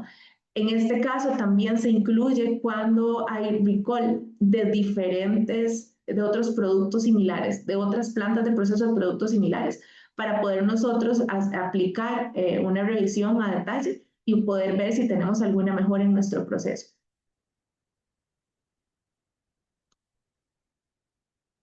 Muchas de las razones por las cuales el programa de GFSI incrementa y fortalece el tema de gestión de alérgenos, no solamente son las estadísticas que vimos al inicio, sino esto. Tenemos la FDA y la USDA en el 2024 cerró con 193 eventos que corresponden a un 93% de los recall. Esto queda en top 1, ¿verdad? Es complicado, pues nunca habíamos creído que esto llegara a tener tanto impacto, pero lo tiene y por ende se ha tenido que aumentar la gestión y el control, ¿verdad? De este programa y de estos ingredientes. Bien, ¿cómo hacemos para nosotros alinear nuestros programas de gestión a los requisitos tanto de autoridades como de consumidores y estos temas de GFSI? Hay un concepto muy importante en la gestión de alérgenos, que a diferencia, nosotros gestionamos muchos diferentes peligros, pero a diferencia de los alérgenos, nadie, por ejemplo, espera que un producto diga contiene virutas de metal o puede contener salmonela. Los alérgenos están presentes de forma natural y solo son un peligro si no están declarados como tal en el producto. Tomo el énfasis que dio la doctora al inicio en la comunicación. Creo que es algo vital en muchas cosas de la vida y acá en esto lo es. El etiquetado y la comunicación como tal de la presencia de alérgenos es lo que llega a generar el gran peligro como tal. Acá podemos ver una metodología de 5 etapas para poder hacer una gestión segura de alérgenos en plantas de proceso. La etapa 1 incluye un mapeo de alérgenos como parte inicial en lo que son las materias primas, revisar fichas técnicas, certificados de análisis, cartas de garantía, auditorías que ya contengan los proveedores. Como segunda etapa, el mapeo de alérgenos en las formulaciones. Como bien pueden ver acá en esta imagen, tenemos plantas donde solamente hay pues varios alérgenos y tenemos alguna complejidad en los procesos de almacenamiento, de verdad, y segregación como tal, pero también podemos tener otras, como en el ejemplo 2, que hay productos que pueden tener 3 alérgenos, 2 alérgenos, y entre ellos hacer una mezcla, ¿verdad? Lo cual va complicando un poco más los procesos. Y como tercer punto está el análisis de interacción de esto, que si podemos ver acá, un producto que inicialmente solo en la formulación tiene trigo y tiene almendra, a la hora de revisar también ese mapeo de materias primas que realizamos, podemos ver que las almendras a su vez declaran trazas de maní. lo cual vamos a poder ver que tenemos 3 tipos de alérgenos en un producto si no hay forma, ¿verdad?, de alguna de poderlo, de que no sea no intencionada la contaminación. Como segunda etapa, tenemos el proceso de gestión de procesos y equipos. Acá, el primer punto sería hacer un mapeo detallado del proceso actual que tenemos, revisar cuáles son esas etapas críticas, dónde tenemos, dónde hay riesgos en ese flujo inicial. Como segundo punto, ir a hacer la evaluación de la realidad. ¿Qué equipos y procedimientos existen? ¿Puedo segregar en algún espacio, en un tiempo? ¿Qué puedo hacer más? Y para poder realizar ese diseño de estrategias de mejora para prevenir la contaminación cruzada. Acá podemos también ver en la imagen como un flujo inicial después de una gestión, de una revisión de esos procesos y equipos, podemos determinar qué cambios hacer para minimizar el riesgo. Acá obviamente depende de un tema de recursos, pero sí es súper importante la etapa 1, que es como en la pirámide normal del sistema de gestión, lo que son las buenas prácticas en este caso son los mapeos de alérgenos en materias primas y en los productos, en las formulaciones. De acá podemos ir determinando e ir construyendo poco a poco esto para poder llegar a la evaluación y control de riesgos. Aquí es importantísimo que quede claro que un peligro en el HACCP va a ser la presencia de alérgenos no declarados. Siempre esa es la forma de redactarlo. Independientemente de la etapa que sea, pues ahí el alérgeno es lo que va a variar, pero así es como se debe redactar, porque recordemos que es un peligro si no está aclarado, ¿verdad? Hay que hacer una evaluación de riesgos no solo de las etapas de proceso, sino también detallar las materias primas, que acá hago énfasis porque siempre, bueno, en muchísimas ocasiones hay riesgos no mapeados, ¿verdad?, en el tema de materias primas y se nos complica un poco porque ¿qué hacer? Me entrega un certificado, me entrega una ficha técnica, pero le creo o no le creo al proveedor, que entra un poco esa angustia, ¿verdad?, y ese temor incluso. Entonces se pueden desarrollar matrices de evaluaciones bastante tropicalizadas a cada planta, ¿verdad? Hay que revisar, hay que ver cuáles son las variables, qué tanta información tengo de los proveedores. Pero acá como un ejemplo les muestro cómo uno puede establecer dos puntos de control que en una de las plantas lo utilizamos, que es el control de alérgenos por el proveedor, que tanto control tienen ellos, si está certificado, si es una planta que no tiene alérgenos del todo, si tiene alérgenos y los tiene controlados o si del todo no hay ningún control, y también versus la presentación recibida. De acá se establecen cuáles son esas acciones, si tengo que hacer algún tipo de análisis de verificación, si tengo que tener controles adicionales o si puedo recibir sin angustia y sin temor.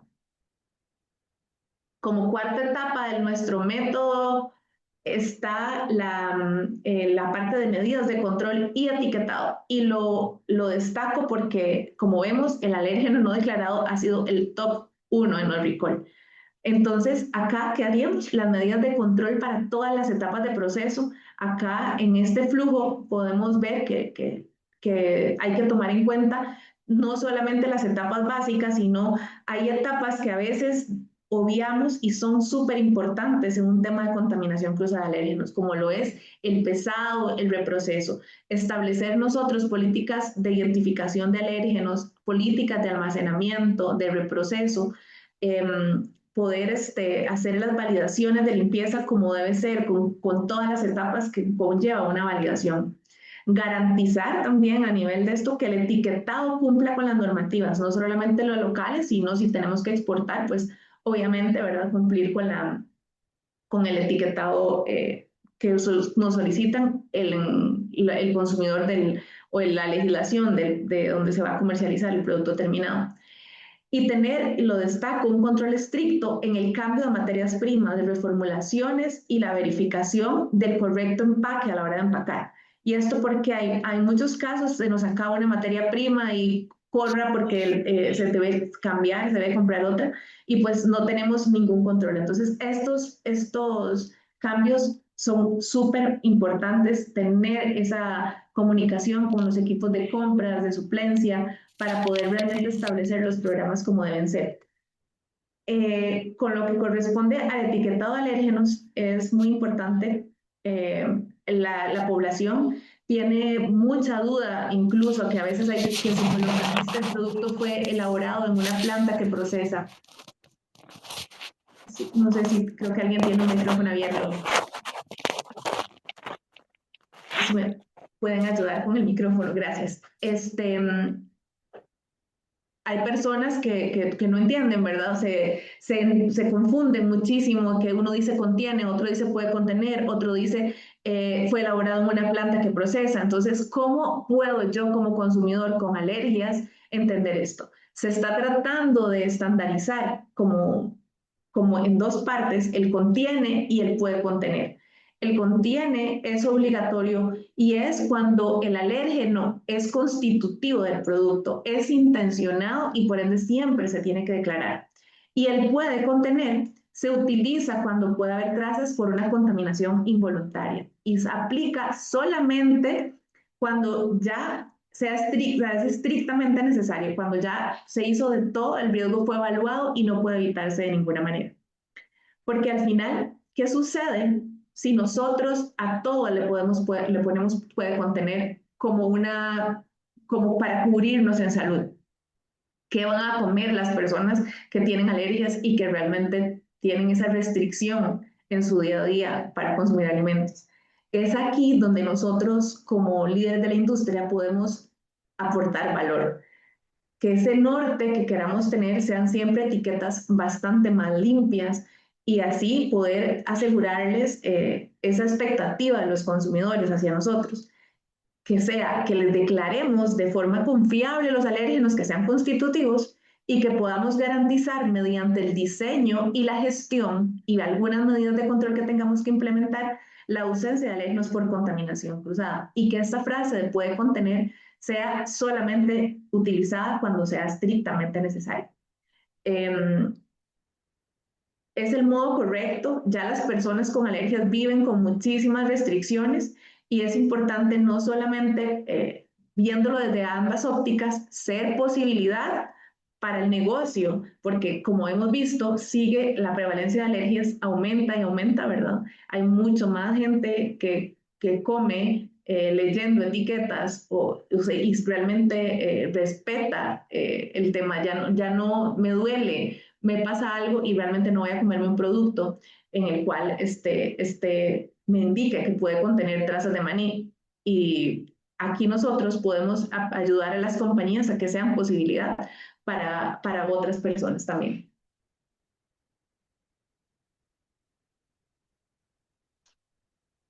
Como en la etapa quinta, ya para terminar, está el monitoreo y la verificación. Acá es donde aplicamos auditorías internas y externas, hacer una evaluación integral, pero sí es importante que el personal que vaya a hacer las auditorías esté completamente capacitado en el tema de alérgenos. Hay cosas muy específicas de estos programas que deben estarse revisando y las personas tienen que saber qué revisar. También la validación de efectividad con pruebas analíticas, utilizar el método correcto y, de acuerdo a los resultados, hacer un ajuste y las mejoras continuas según el monitoreo. En resumen, ¿qué vimos sobre el tema de alérgenos? Pues por qué gestionar alérgenos en la industria, los países que regulan los alérgenos y los estándares GFSI. Y por último, la metodología de cómo diseñar un programa de gestión de alérgenos basado en riesgos.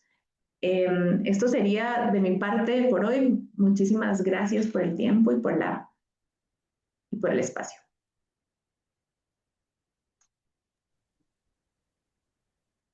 Muchas gracias, Alejandra, por una muy interesante charla respecto a los alergenos alimentarios. Dejaron varias preguntas ya en el chat, así que voy a ir más adelante cuando tengamos la ronda de preguntas, seleccionando algunas, así que vamos bien con todo esto.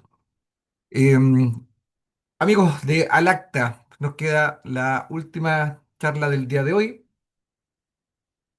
y tengo el agrado de invitar y presentar también a Jairo Romero, quien es ingeniero de alimentos, magíster en educación Especialista en inocuidad de alimentos, expertos en asuntos científicos regulatorios, ciencia de alimentos y nutrición, gestión de riesgos de inocuidad y en evaluación de sistemas nacionales de control de alimentos.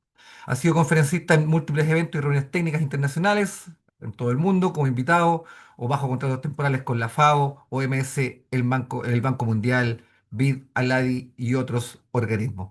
Jairo también fue expresidente de ALACTA y lo dejo acá con la sala nuevamente a disposición de Jairo.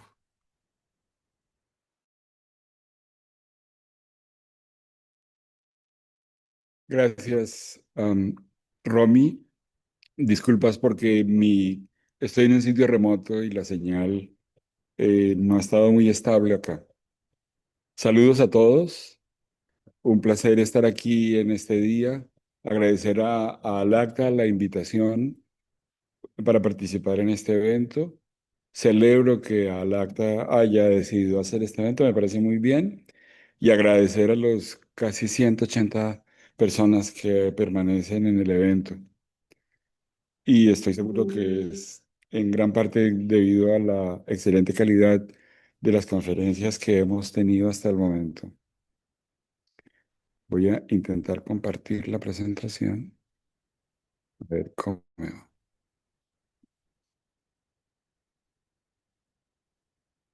¿Ya están viendo mi pantalla? Se ve ok, Jairo. ¿Ya? Sí, estamos viendo la presentación. Ah, perfecto. Yo voy a apagar la cámara para asegurar una mejor transmisión de la conferencia.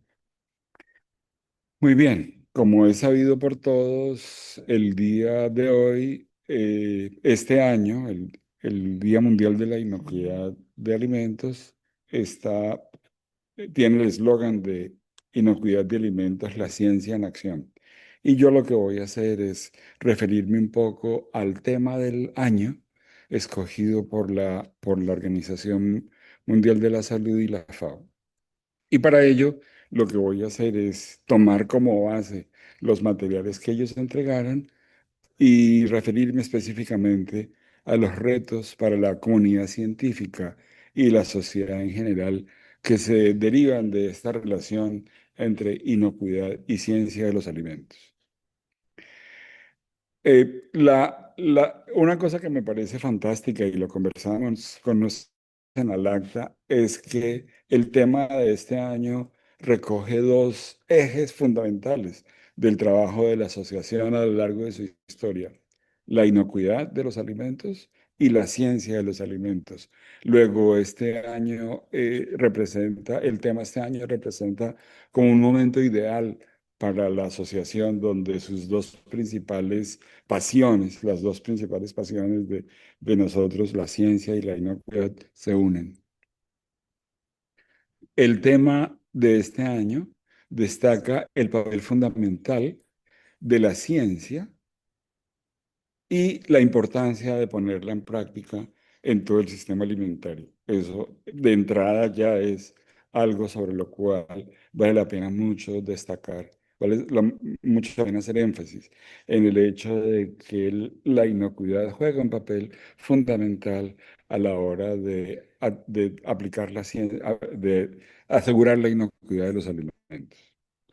El tema sobre la importancia de la ciencia en la inocuidad, quiero hacer un poquito de historia, fue puesto más de presente y fue, digamos, como ya algo que fue definitivo, fue puesto de presente cuando se publicó a comienzos de los 90 el acuerdo MSF, el acuerdo de la Organización Mundial del Comercio sobre la aplicación de medidas sanitarias y fitosanitarias. Allí el artículo 5 de este acuerdo este es el título del artículo, dice evaluación del riesgo y determinación del nivel adecuado de protección sanitaria o fitosanitaria.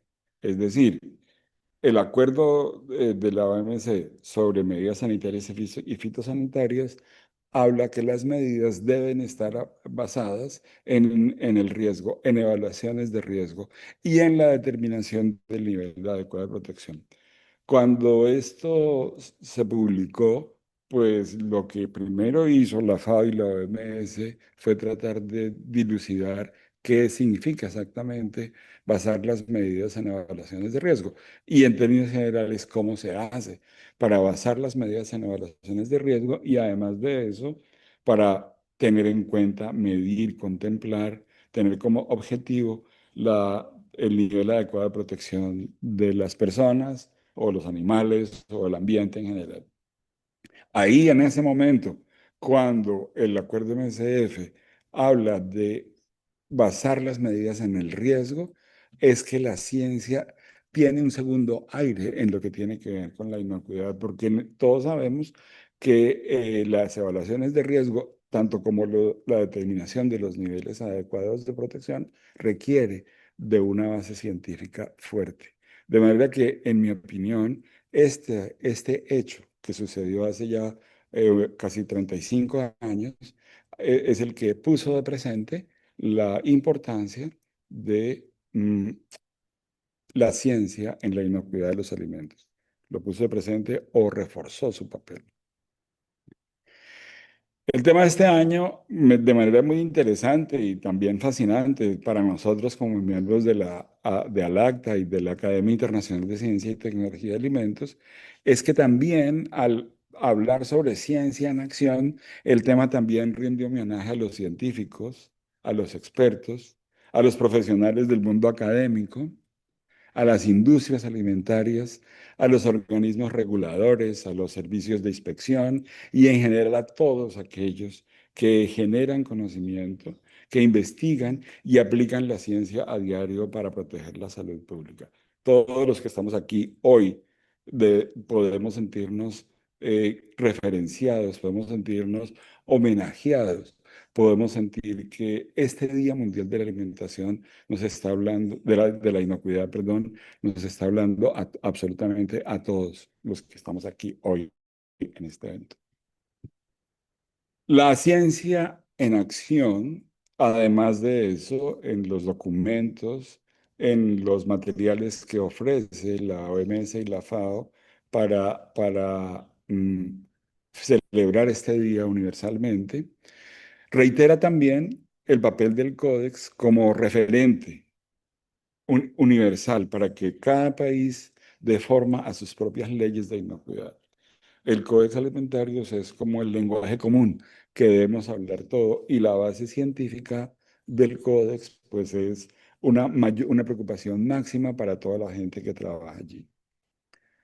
Hay inclusive dentro del manual de procedimientos del Códex una declaración de principios fundamentales, así como que está en la pura esencia del Códex Alimentarios. Esta es una serie de declaraciones de principios acerca del rol de la ciencia en el proceso decisorio del Códex. Sobre este tema volveré en un momento, pero me voy a quedar un segundo en el tema de la base científica.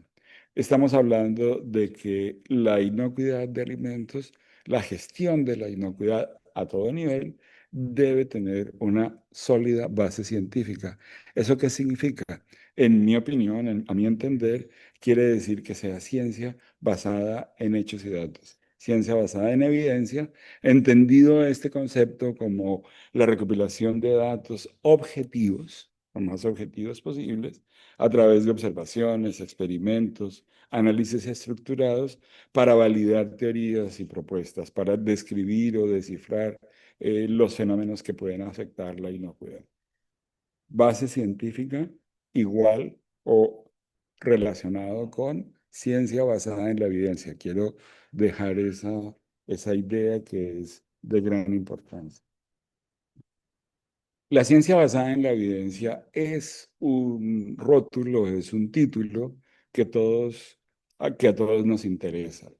Tiene una serie de ventajas, indudablemente, pero también presenta una serie de desafíos. Ventajas como la confiabilidad, cuando usted utiliza evidencia sólida, cuando usted hace buenos análisis, buenas investigaciones, etcétera, usted puede generar confianza puede decir que sus decisiones son confiables y que tienen un impacto positivo en la sociedad o en el fenómeno que está abordando, no solo en inocuidad, sino en términos generales.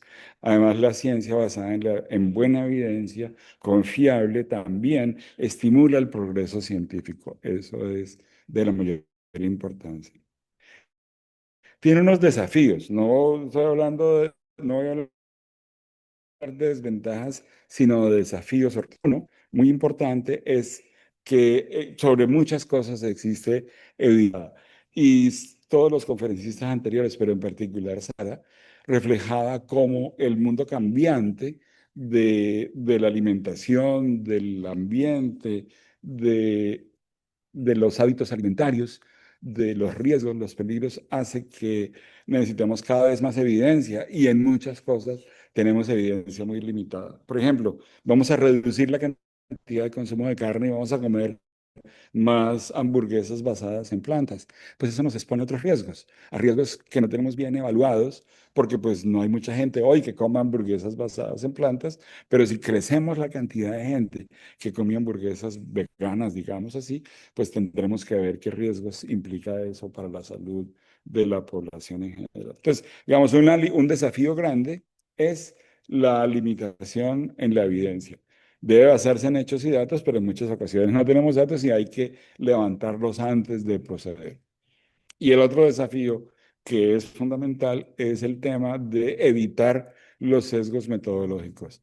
Porque, digamos, si nosotros no hacemos una ciencia basada en una metodología sólida y libre de sesgos, pues entonces vamos a tener una ciencia que no es robusta, son unos resultados científicos sesgados que no van a brindar los beneficios que tiene la ciencia basada en la evidencia.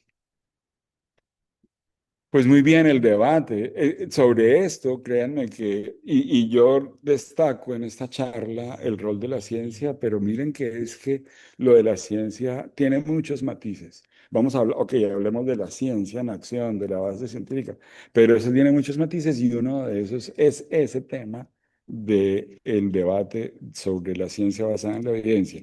Yo Cuando yo empecé mi carrera profesional, 40 y pico años atrás, oí hablar siempre sobre ciencia universalmente aceptada. La ciencia que, como que, como que, como que todos aceptaran. Y yo crecí en mi carrera profesional en mis primeros años pensando que la ciencia la aceptaba todo el mundo. Pero eso no es así hoy por hoy. Y hoy menos. Hoy con los influencers y tanta cosa es más difícil. Después, con el tiempo, empecé a entender que hay una ciencia robusta y esos términos de ciencia robusta y ciencia débil que, digamos, existen, son más pertinentes al escenario actual que lo de ciencia universalmente aceptada.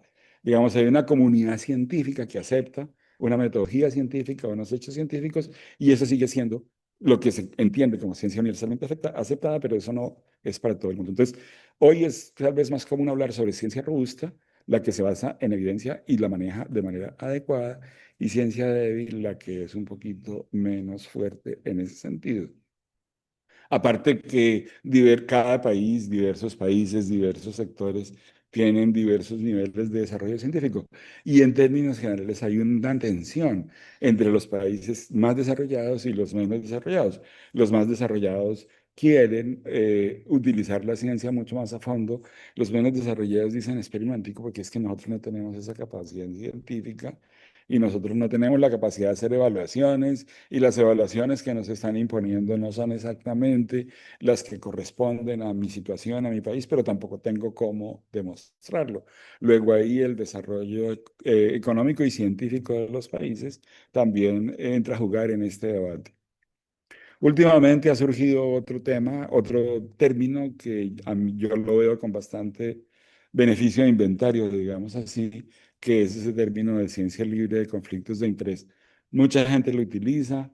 eh, en principio sería redundante, no sería si la ciencia se basa en evidencia, no sería lógico, no sería procedente hablar sobre conflictos de interés, pero ok, mucha gente lo utiliza. Entonces, miren ustedes 4 cosas aquí que entran acerca del uso de la ciencia. Repito, vamos a usar la ciencia, pero espere que el tema de la ciencia no es un rótulo uniforme que todo el mundo ve con los mismos ojos. Regresando sobre el tema del rol de la ciencia en el proceso decisorio del Códex, decir que obviamente el Códex basa sus decisiones en la mejor ciencia disponible, pero que, y esto es muy, muy importante, reconoce otros llamados factores legítimos cuando se trata de regular alimentos.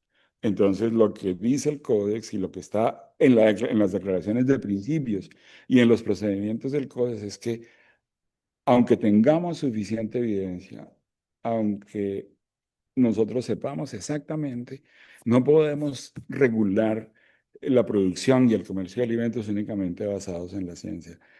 Tiene que reconocerse otros factores legítimos y el Códex trata, eso es un debate también sobre cuáles son esos otros factores legítimos. Y por ejemplo, se refiere a contexto cultural y social, las cosas que son aceptables para ciertas comunidades o no aceptables. También habla sobre el nivel de desarrollo económico, no todo el mundo.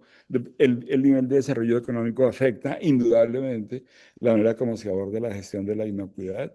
No es lo mismo hablar de inocuidad de alimentos en un país eminentemente rural, donde la gente come básicamente lo que produce, a un país altamente desarrollado, altamente industrializado, donde la gente importa la mayoría de alimentos que consume, o sea, que vienen de otros países, de otros ámbitos. Obviamente el bienestar animal y la sostenibilidad climática y ambiental han entrado a jugar aquí y entran hoy como factores legítimos reconocidos por el Códex. No son los únicos, aquí traje algunos para dar una idea de todo el tipo de consideraciones que hay que poner en la balanza cuando se trata de establecer un reglamento, una norma, un requisito, un estándar, un parámetro o cumplirlo sobre inocuidad de alimentos. Así que los retos para el uso de la base científica en la gestión de la inocuidad nos llevan a nosotros, por un lado, a reconocer, a saber identificar lo que es ciencia robusta y basarse en ella, pero por el otro lado, a tener en cuenta otros factores legítimos que pueden ser igualmente importantes. En su documento sobre el Día Mundial de la Inocuidad, OMS y FAO hablan sobre este tema y nos dicen que frente a estos retos, todos podemos hacer algo, tanto las entidades de gobierno como las empresas de alimentos, los consumidores, la academia, entendida por academia de la universidad y los centros de investigación, y la escuela, entendida como la escuela primaria. Entonces, las entidades de gobierno pueden invertir en investigación, en generación de datos, fomentar la formación de científicos, entre otras cosas, implementar programas. En las empresas implementar programas basados en evidencia, basados en hechos y datos, apoyar la recopilación de datos que se requiere para hacer evaluaciones de riesgo a nivel país. Los consumidores pueden aplicar prácticas comprobadas y mantenerse informados acertadamente sobre los conocimientos científicos más útiles para proteger su propia salud. Por su parte, la academia puede desarrollar líneas de investigación en ciencia de alimentos e inocuidad o capacitar a los actores claves de la cadena alimentaria, mientras que la escuela puede, por un lado, y eso es una cosa en la cual ALACTA, UFOS y todos los organismos internacionales trabajamos, alentar el interés por la ciencia entre los jóvenes y enseñar inocuidad. Y en la escuela, ojalá enseñarla en forma divertida. Muy bien. Todo esto todo esto acerca de lo que hablé, bueno, cuando hablé del debate me salió un poquito, pero todo lo demás está contenido en el brochure, en el kit, en el conjunto básico de herramientas que puso OMS y FAO a disposición de la comunidad. Este kit, y se llama Conjunto Básico de Herramientas, que puede utilizar todo el mundo, que está disponible, lo pueden descargar, tiene muchas ideas, tiene muchas cosas, porque el Día Mundial de la Inocuidad es hoy, pero lo que se propone y lo que se propuso desde el comienzo es que el tema pues se maneje de aquí en adelante todo, hasta el próximo año, cuando seguramente saldrá otro tema y empezaremos a trabajar de otra manera. Luego, los mensajes, las herramientas están aquí descritas. Y yo quiero terminar esta charla destacando una frase que me llama mucho la atención en este documento, y es: ¿qué puede hacer usted? Y estoy en la dirección de cómo cerraba Sarita su charla. ¿Qué piensan ustedes? ¿Qué pueden hacer en este proceso tan importante, tan sensible? La ciencia proporciona la base de las orientaciones en materia de inocuidad de los alimentos, pero la prevención de las enfermedades transmitidas por los alimentos, tan importante como lo destacó Sarita al comienzo, depende de que todos tomemos las medidas adecuadas. Con esto termino agradeciendo nuevamente a ALACTA la invitación a participar en este evento y a todos los que están presentes ahorita, que son más de 170 personas.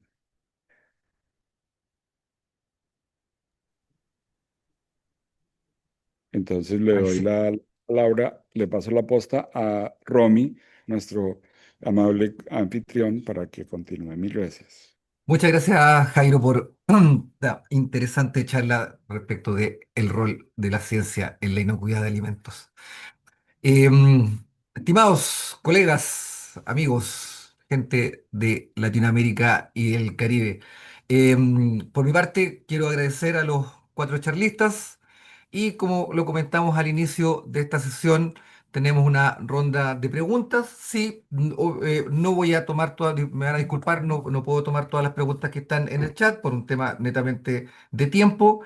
Pero yo creo que cualquiera de los cuatro charlistas va a estar abierto a responder algunas preguntas si es que más adelante se las hacen llegar por correo electrónico. Ujú.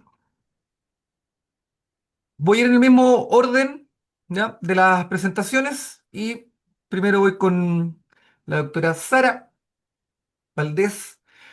Preguntaron en el chat, Sara, si es que existen nuevas alternativas para el control de microtoxinas en granos. Y si es que manejas tú o puedes recomendar alguna determinación para la alergenicidad de un alimento vegetal que pretende sustituir la proteína animal. Ok, Domi, muchas gracias. Bueno, hay dos ponentes que ahondaron un poco más en las dos preguntas que tú me haces mención. Bueno, primero quiero agradecer todos los comentarios amables y a los ponentes de este webinar, porque la verdad creo que se redondeó muy bien la información y me encantó. Para la pregunta de qué tipo de procesos se usan para detoxificar granos, no soy una gran experta, pero hay desde limpieza manual. Asistí a un seminario donde los ponentes africanos decían que le estaban enseñando a la gente en los pueblos a cómo seleccionar el cacahuate que venía contaminado por una limpieza manual. Evidentemente, esto también ya ha sido llevado a hacer una clasificación de granos, ¿sí?, por daño en los granos. El tratamiento térmico se dice que puede funcionar, sin embargo, sabemos que las micotoxinas no son termolábiles. Hay trabajos sobre absorción en carbón activado y algunos otros componentes, nanopartículas, están trabajando mucho en esto para detoxificar. Hay alternativas como el uso de probióticos que dicen que la evidencia demuestra que pueden absorber y pueden degradarlos a nivel intestinal, lo cual a mí me parece maravilloso. También se ha trabajado en la bioremediación microbiana. Entonces hay mucha ciencia detrás de esto e insisto, hay expertos. Yo he estado más bien en el área de cuantificación, ¿sí? Para la medición de alergenos, pues hay kits que podemos usar en plantas, hay diversas compañías que trabajan al respecto, entre ellas Bicam y Romer Lab, por dar algunos ejemplos. Seguramente hay muchas otras, pero bueno, pues dejo también estas dos respuestas que pueden ser complementadas por dos de nuestras ponentes. Gracias, Romer. Gracias, Sara. Caterina y Alejandra, si quieren también intervenir o complementar las preguntas que se realizaron respecto a micotoxinas y a proteínas, alérgenos en proteínas vegetales. Con respecto a micotoxinas, coincido con todo lo que dijo Sara. Las micotoxinas, una vez que están en el alimento, es muy difícil removerlas porque no hay un método de separación físico que nos permita separarlas. Entonces, las acciones tienen que ser tomadas antes, o sea, evitar la instalación de los hongos en las diferentes partes del proceso. Allí hay algunas estrategias de control biológico que suelen funcionar y no generar condiciones propicias para que el hongo genere la micotoxina. Eso sería lo ideal.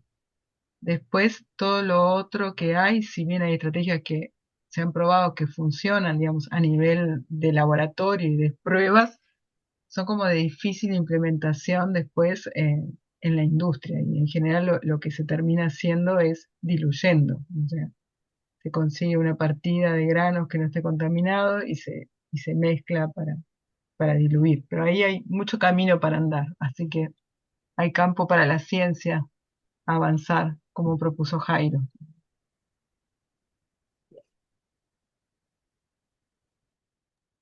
Bueno, y con respecto a la pregunta de la determinación de la alergenicidad para hacer una sustitución por proteína animal, pues no me quedó muy claro.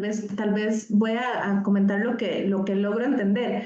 Para poder hacer este cambio, si tengo proteína animal y quiero poner, no sé, soya o algo para sustituirlo, pues básicamente hay que primero determinar qué tipo de alérgeno y esa harina o lo que vaya a utilizar de sustitución. Pues hay métodos, sí, el método de Lisa, por metodologías de PCR para poder determinar la cuantificación, o sea, cuánta cantidad, o sea, cuánto alérgeno le estoy introduciendo al producto y poder ver si realmente un producto terminado va a ser y pues la cantidad que vaya a contener, ¿verdad? Y pues aquí, de acuerdo a los umbrales que incluso hay, puedes determinar si se puede, si se logra la comunicación de puede contener o del todo no es un alérgeno, ¿verdad? Entonces sí, por allí es donde hay que esas son las metodologías de análisis que existen para lo que son alérgenos. Perfecto. Muchas gracias, Alejandra. Sigo con el orden. Caterina, dejaron un comentario acá en el chat, más que una pregunta, y lo encontré bastante interesante. Leo textual, dice, es cierto que el cambio climático impactará sobre la acumulación de micotoxinas en cultivos. Igualmente es importante tener en cuenta que esta problemática variará mucho dependiendo de cada zona puntual. Aunque las condiciones climáticas varíen en el mismo sentido en dos regiones diferentes, las poblaciones fúngicas de cada lugar no son iguales. Entonces el cambio climático afecta, pero la interacción entre los hongos que están en ese ecosistema también. Esto puede empeorar aún más la situación o bien puede contrarrestarla. ¿Qué reflexión puedes hacernos respecto a eso, Caterina? ¿Cómo ves tú esta interacción entre ya las comunidades existentes respecto al cambio climático? Sí, eso como lo plantea Silvina es cierto, porque cada zona tiene eh, su flora, digamos, propia, sus hongos propios que están más habituados a esa zona. Por algo, hay zonas donde hay más abundancia de una especie y zonas donde hay otras. Así que eso es así, complejiza más todo, porque las predicciones que se lleguen a hacer o los modelos que querramos como anticipar los cambios van a tener que ser adecuadas a cada zona. O sea, es como bastante complejo el escenario de lo que pueda llegar a pasar con las micotoxinas y lograr minimizar los riesgos. Y no solo el cambio climático va a afectar al hongo que produce la toxina, sino también va a afectar a las estrategias de control biológico. Si estamos usando otros microorganismos para controlar el hongo, también van a ser afectados. Y no, a veces puede ser un efecto positivo y a veces no. Como eso también lo plantea Silvi. Agradezco el comentario porque amplió sobre lo que yo estaba diciendo. Muchas No sé gracias, si ella Caterina. está Sí. aquí y quiere comentar más. Ujú. No, parece que No, no. está. Sigo también. Alejandra, habían varias preguntas ahí en el chat, tú dejaste tu correo, así que también las que no podamos responder ahora pueden hacerlas llegar directamente. Pero aquí yo encontré una pregunta que me pareció, a mí insisto, un tanto sesgado el comentario, pero me pareció interesante. Dice, ¿cómo abordar el tema de la gestión de alérgenos de cara a las agencias del personal operativo? Y si hay directrices al respecto. Dice que siempre pensamos en el consumidor final, pero se ve que el tema del personal operativo o no está abordado o no se comenta tanto. ¿Podrías comentarnos algo al respecto? Sí, con todo gusto.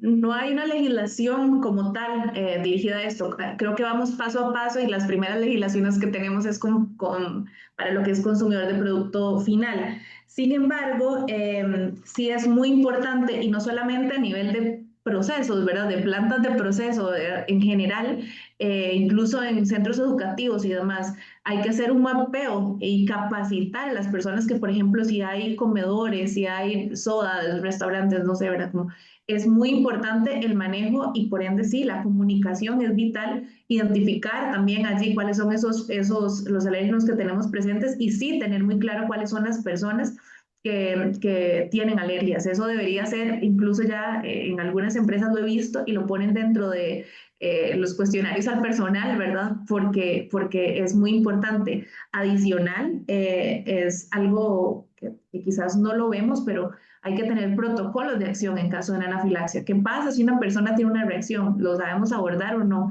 Y es poco frecuente verlo en las empresas, ¿verdad?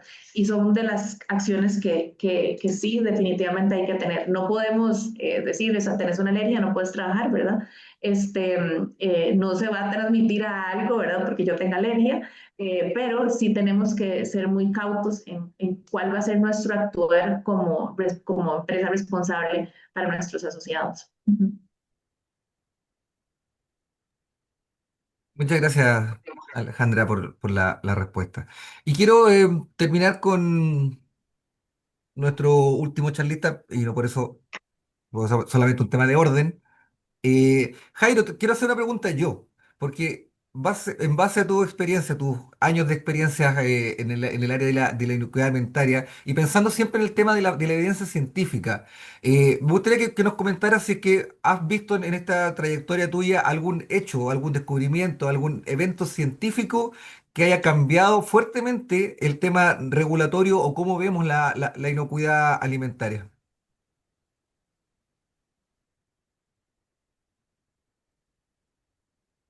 ¿Estás en silencio, Jairo? Diría dos cosas. Por un lado, está digamos sí, como el avance en el conocimiento de los microbiomas o los sistemas microbióticos. En el futuro próximo, nosotros pasaremos de estudiar microorganismos por separado a estudiar los sistemas microbióticos dentro de los cuales ellos se encuentran, porque nunca una salmonela está sola ni ataca al organismo digamos, y cuando, o mejor, cuando entra al organismo, encuentra mil o no sé cuántos microorganismos diferentes que tenemos en nuestro sistema microbiótico. Yo creo que la microbiología de alimentos va a pasar. Obvio, va a seguir estudiando los microorganismos individualmente para conocerlos más a fondo, pero va a pasar de estudiar microorganismos individuales a estudiar sistemas microbióticos en los alimentos. Me parece que ese es uno de los cambios más grandes que viene y creo que es derivado de lo que estamos aprendiendo, que el conocimiento de los microbiomas es muy reciente. De hecho, empezamos estudiando los microbiomas del organismo humano, pero tendremos que estudiar los sistemas microbióticos de una carne cruda o de un cereal o de cualquier cosa, como sistema microbiótico, como microbioma. Entonces eso va a ser un cambio enorme. Eh, va a tardar años, pero va a pasar.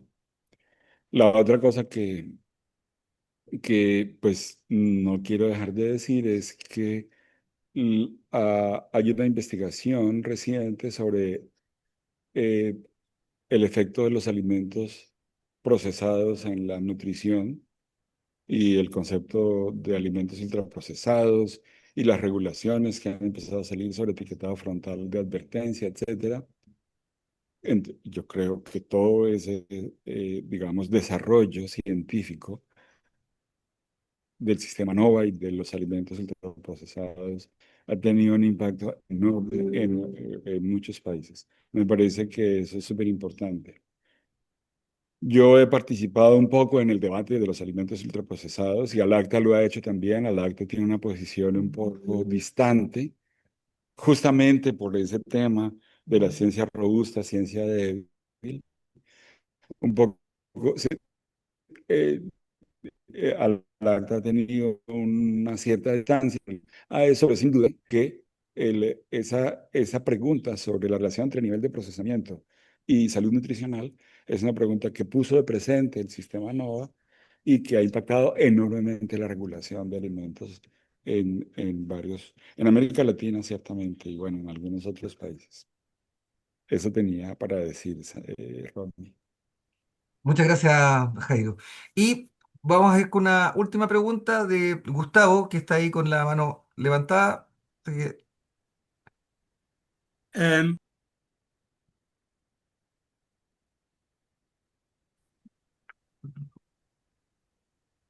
Tiene cerrado el Apagar. micrófono, Gustavo. Lo escucho. ¿Sí me escuchan ahora? ahora sí. ¿Aló? Sí. Sí, quería simplemente hacer un agradecimiento a la Asociación Latinoamericana de Ciencia y Tecnología de Alimentos, a nombre de la Academia de Ciencias de Bolivia, y indicarles más que todo el gran mensaje que nos ha dado el doctor Jairo, de que unidos vamos a poder hacer mucho, vamos a poder trabajar mucho con inocuidad alimentaria. Y les comento que aquí en Bolivia estamos trabajando justamente con el Comité Nacional del Códex Alimentarios, que nos da las directrices de todo lo que es la parte de inocuidad alimentaria a través de las normas del Códex Alimentarios. Ya hemos implementado varias y yo quisiera de que, pues, como asociación tengamos también ese gran legado que nos está diciendo Jairo, de que podamos trabajar conjuntamente con la academia, conjuntamente con la empresa privada y conjuntamente con las otras instituciones que tienen que ver con el ámbito de la inocuidad alimentaria. Nada más agradecerles por la atención y próximamente ya nos estaremos encontrando. Saludos desde Bolivia. Muchas gracias. Muchas gracias, Gustavo, por tus palabras. Sí, sí, vamos a seguir en contacto. Estimados, creo que hablo por todos cuando veo que este webinar ha sido un éxito. Muy interesante las cuatro charlas. Ahora voy a ir en orden inverso. Muchas gracias, Jairo. Muchas gracias, Alejandra, Caterina y Sara, por sus interesantes presentaciones en este viaje que hicimos por la inocuidad alimentaria desde el punto de vista de la ciencia, alergenos, una salud, tomando conceptos inter y multidisciplinarios. Y también siempre, como dice Jairo, al acta con la base científica por delante, sí o sí. En honor al tiempo, voy a ir despidiéndome indicando dos cosas. La primera es que lo preguntaron en el chat, pero por el momento, insisto, por el momento no tenemos certificado de asistencia, pero es un tema relevante que yo creo que lo vamos a tocar con la directiva para los próximos eventos que podamos emitir algún tipo de certificado. ¿Ya? Lo segundo es que las charlas y el material queda en la página del acta para que lo puedan revisar ahí y también le comenten a conocidos que no hayan podido estar el día de hoy. Y finalmente los dejo a todos gratamente invitados para que visiten también nuestras redes sociales, Facebook, Instagram, LinkedIn y X, lo que era antiguamente Twitter. Por mi parte, solamente agradecer a todos y todas quienes están presentes y quienes hicieron de este webinar un exitazo y atentos a las comunicaciones de Alacta para nuestro próximo webinar, newsletter y cosas que están apareciendo ahí. Eh, Romy Zúñiga, actualmente el presidente de Alacta, los dejo y nos vemos en una próxima oportunidad. Muchas gracias a todos y un aplauso para ustedes mismos, ya que entre todos construimos la inocuidad alimentaria. Un saludo y nos vemos pronto.